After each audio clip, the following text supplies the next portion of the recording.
The supervising auditor of the Office of the Secretary po, sir. Okay. Sa pagkakaintindi ko po sa isang district office, meron ho silang power na magplano, gumawa ng yung detailed engineering, sila na rin nagpapabid, sila na rin po ang nag-i-inspect, sila na rin po ang nagbabayad. Tama po ba? Tama po, sir. I can see si Engineer Alcantara nodding his head. No? So, pero ganun ang ginagawa ho nila, diba? Opo, sir. Opo. At pag nagbayad, COA papasok sa post-audit level. Tama po ba? Opo, sir. So, ibig sabihin, kahit na ho magkaroon ng ghost project, no, madidetect ng COA sa post-audit level. Supposed to be po, Your Supposed to Honor. be, ganun. Opo. At nasundan niyo pa ho ba yung privilege speech ni Senator Lacson nung pinakita niya yung mga dokumento? Opo, Your Honor. Na meron pong mga kaso na, for example po ito, just 2 days from the notice to proceed, 46% completed na. So Opo, Your notice to Honor. proceed, after 2 days, 46% completed na. And after 86 days, 89% completed na. So, Opo, posible naman po, after 2 days, kalahati ng project tapos na. Meron hong isang project. Ito po yung construction of riverbank protection structure along Pampanga River at Barangay Bulusan, Kalumpit, Bulacan. 15 days. No? After the notice to proceed, 89% completed na. Opo, Your Honor. No? And then in just 34 days, kompleto na ho yung project. No? Nakita niyo ho ito? Ganito po siya, sir, if you would allow me to explain po. Pero nakita niyo ho itong privilege speech ni Opo, Your Senator Honor. Lacson. Kayo ho, nakita niyo ho itong... marami ito, No, I just narrated a few items from that privilege speech. Opo. Kayo ho, nakita niyo ho itong mga dokumentong to? Yung dokumento po mismo, like the disbursement vouchers and yung mga supporting documents po, sir, hindi po siya na-submit sa COA.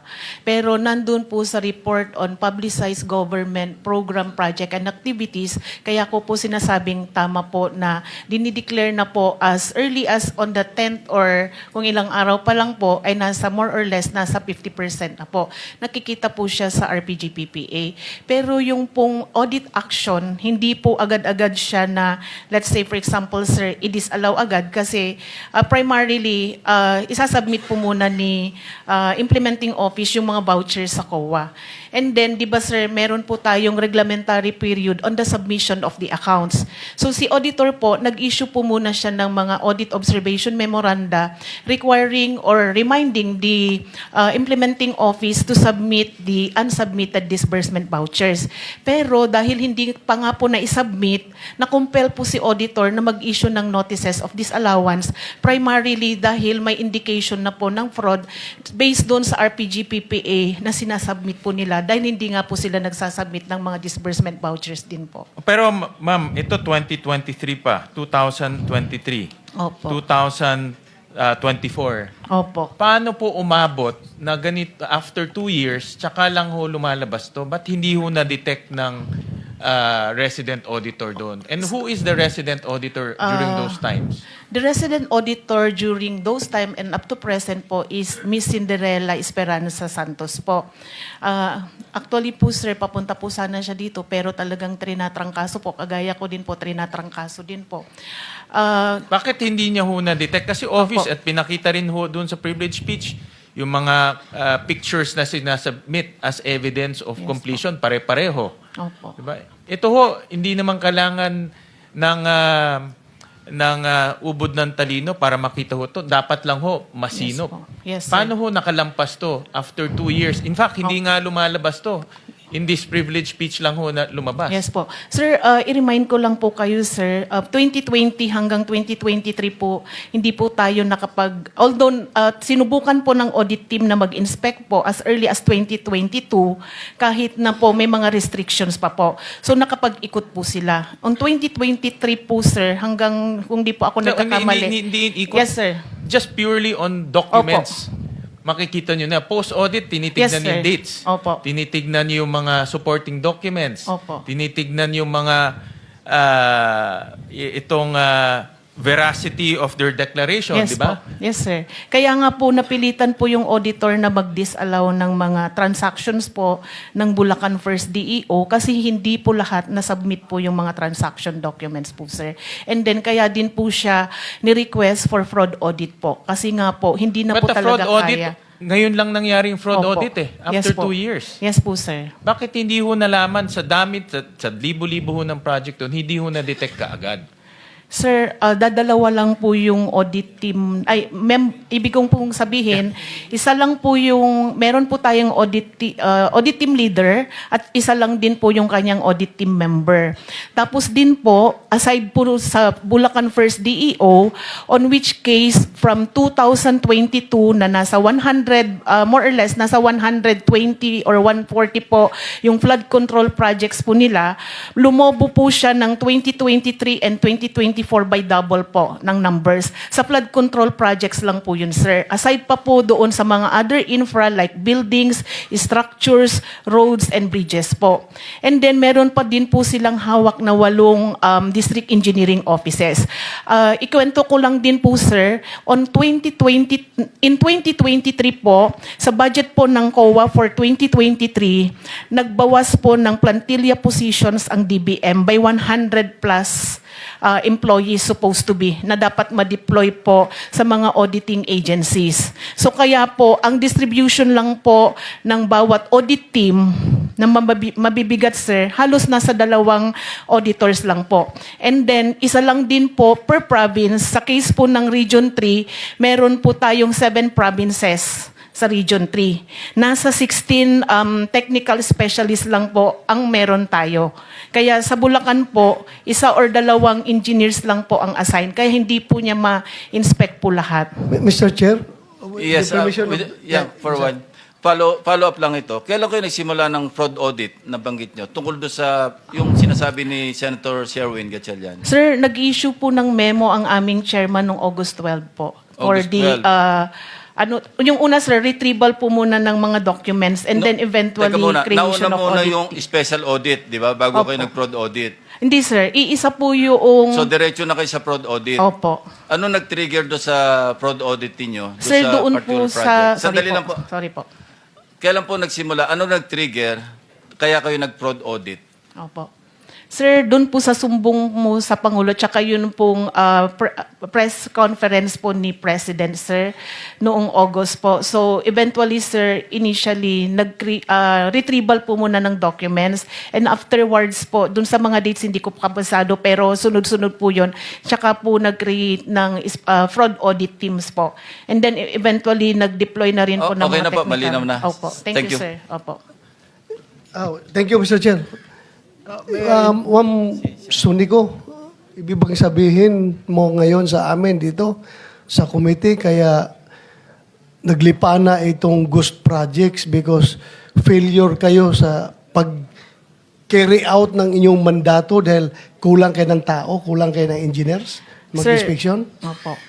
Ganito po siya, sir. Mataas, basically, sir, meron po tayong tinatawag na risk assessment. Sa dami po ng mga controls na meron po si DPWH, meron po siyang Quality Assurance Audit Office, meron din po siyang Inspectorate Team. Hayaan mo na yung Yes, sir. DPWH. Opo. That's none of your concern. Yes po. Concentrate sa COA.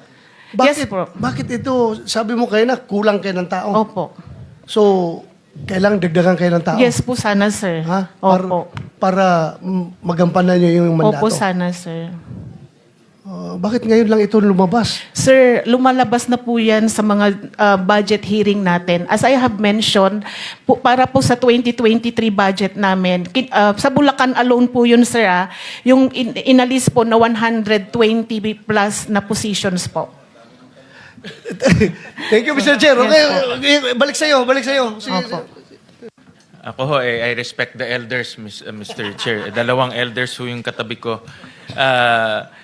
Ma'am, parang hindi ka tanggap-tanggap na because of lack of manpower, lumampas to ng ilan years. Kasi, di ba, every end of the year, meron exit conference. Alam ko, nung mayor po ako, every end of the year may exit conference, sasabihin sa'yo lahat ng deficiency doon. At pag hindi mo nagawa, the following year, puro disallowance. In fact, yan nga ang comment ng mga kapitan. Pag bumili sila ng konting bagay lang, disallowance, explain. Pero ito, 2 years, 3 years, mas matagal pa based on the testimonies, hindi na nadidetect ng COA. Hindi, sir. May mga observations naman po ang mga auditors natin, sir. Yun nga lang po, sa dami din po. Kasi, sir, pagka kunwari po, nag-issue Ba't po walang si... action ng NBank? Ba't walang action ng commissioner? Kung na-detect na nila, lalo na ganito, we're talking about, ma'am, hindi ito 1 million, 2 million. We're talking about billions. No? Billions ang perang nawawala. No? At ang pinag-uusapan natin dito, ghost projects. At pinag-uusapan natin, based sa dun sa nahalungkat ni Senator Ping, mga very obvious tampering of supporting documents. No, you don't need to be a CPA to know that. Makikita mo na kaagad eh. Ngayon, ang tanong ko, baka yung mga kasamahan nyo doon kasama rin dito sa modus. Naimbestigahan ba ho sila? Wala ho kasi yung resident auditor. Naimbestigahan mo ba sila? Sir, meron po kasi kaming internal audit affairs. So, nasa kwan na po namin yun sa chair, sa disposition po ng aming chair. Yeah, but naimbestigahan na ho sila? Because right now, kailangan matita lahat eh. Wala po akong knowledge pagdating po doon, sir, kasi sa human resource na po yun, sir. Yeah, pero ang punto ho namin, ang last control or last safeguard in that area is COA. Yes po. Sir, Pag ang COA bulag, lalampas talaga ito. Sir, pwede ko po bang i-share, sir, yung mga paghihirap din po ng auditor? Di ba, sir, as mentioned earlier, sir, kahit po meron pa po tayong limited movement during 2022, nag-inspect po sila. Based po sa kwento ni Miss, nung ATL po, naghahati pa po silang dalawa nung kanyang member para lang po marami silang maikutan pag nag-inspect po sila. Hindi Opo. lang yung inspection eh. Yes, Yung inspection na intindihan ko, yung dokumento Opo. eh. Ang hindi ko maintindihan, bakit hindi na-detect sa dokumento na in 15 days tapos na yung proyekto? Yung sinasabit na supporting documents, mga pare-parehong pictures. Yes, sir.